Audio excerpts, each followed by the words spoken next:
Hey guys, welcome back to another Beginner Deck Tech. This is a series where I put together the most basic possible EDH decks for newer players who want to learn the game in the easiest possible way.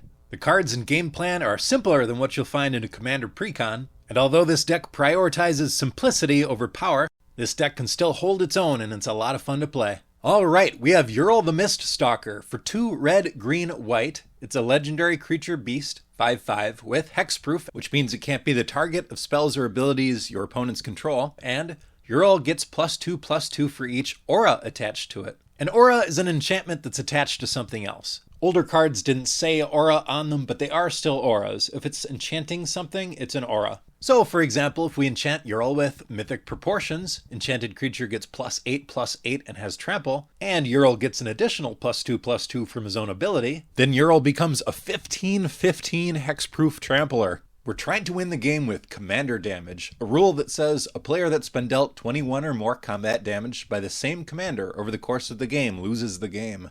So, kinda strangely, their life total doesn't matter. We just gotta deal 21 points of damage to each player to knock them out. This deck also has a cool alternate win condition card, but we'll get to that later.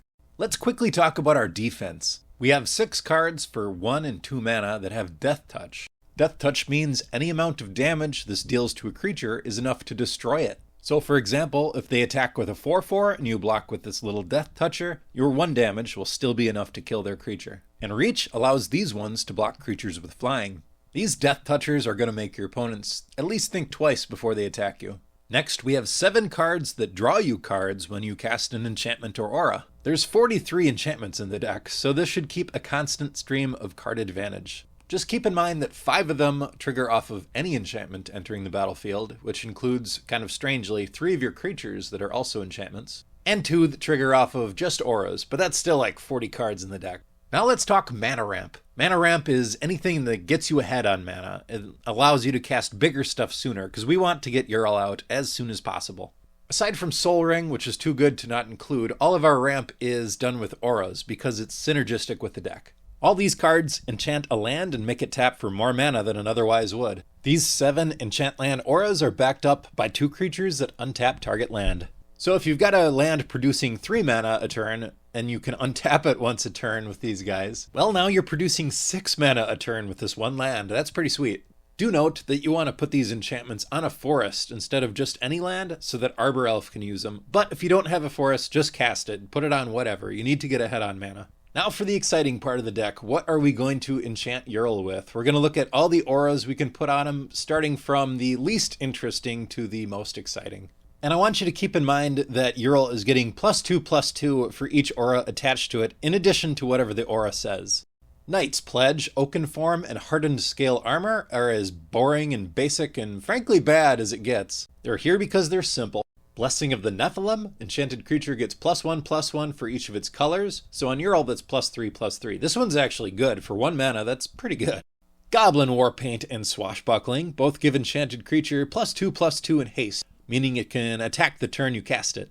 Mishra's Domination, as long as you control enchanted creature, it gets +2/+2, otherwise it can't block. So this one can be used offensively on your creatures or defensively on theirs, kind of. Similarly, Vow of Wilderness, enchanted creature gets +3/+3 and has trample, and can't attack you or a planeswalker you control. A creature with trample deals excess combat damage to the defending player while attacking. So for example, if Uril is attacking as a 10/10 with trample and they block with a 2/2, 2 damage is enough to kill their creature, and then the excess 8 damage is dealt to the player.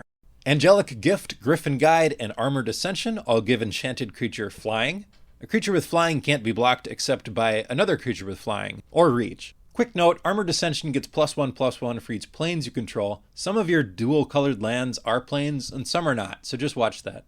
Mantle of the Wolf. Enchanted creature gets +4/+4, and when Mantle of the Wolf is put into a graveyard from the battlefield, create 2/2/2 green wolf creature tokens. Spirit Mantle, Holy Mantle, and Unquestioned Authority all give enchanted creature protection from creatures.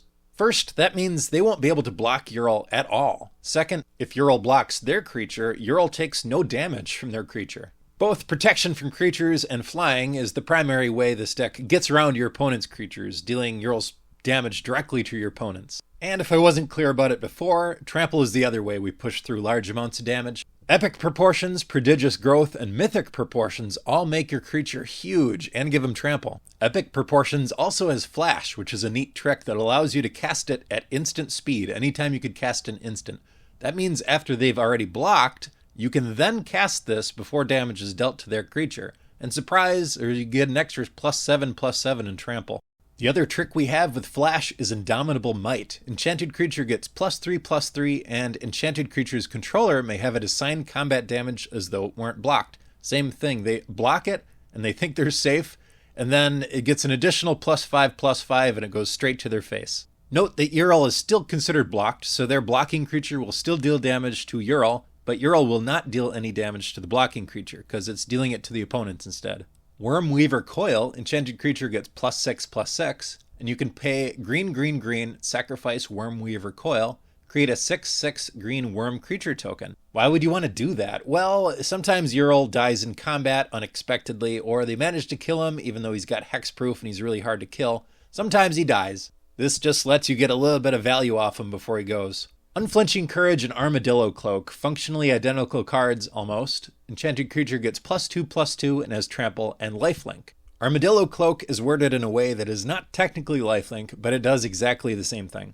When enchanted creature deals damage, you gain that much life. Because of the difference in wording, these cards double up. If you have both of these on Uril, you will gain double life. And the big daddy card in the deck is Colossification. When it enters the battlefield, tap enchanted creature. Enchanted creature gets +20/+20. If you're planning to attack with Uril the same turn you cast this, you want to attack first, deal his damage, then second main phase, cast this card, and he'll be huge and ready to go for your next turn.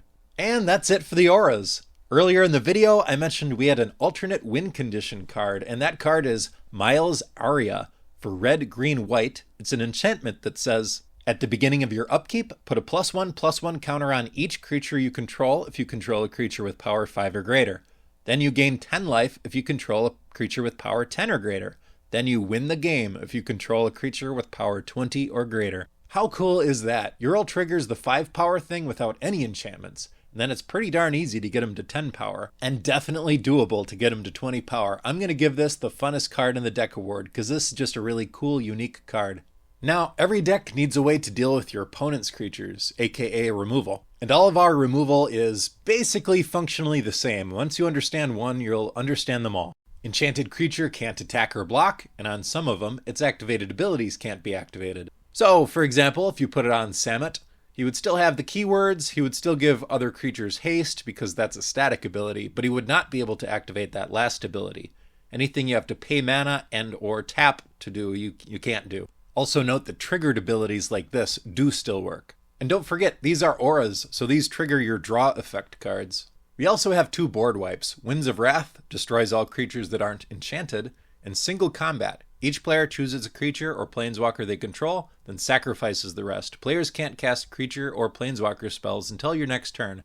Okay, all our lands here are here to make mana. They don't have any other abilities to remember. We're keeping it simple. Just a couple final thoughts about the deck. Sometimes you're not going to be able to cast Uril anymore. I mean, if he's died too many times and you don't have the mana for him, you can always throw your auras on something else. Our auras are powerful enough that they can soup up any creature you put them on. I also love how upgradable this deck is. You can really soup this thing up later if you want. I've got a link in description to the full deck list if you want to build it. I've also got several more of these beginner deck techs and more coming if you want to check them out. I really love making these things. Thanks for watching, guys. I'll see you next time.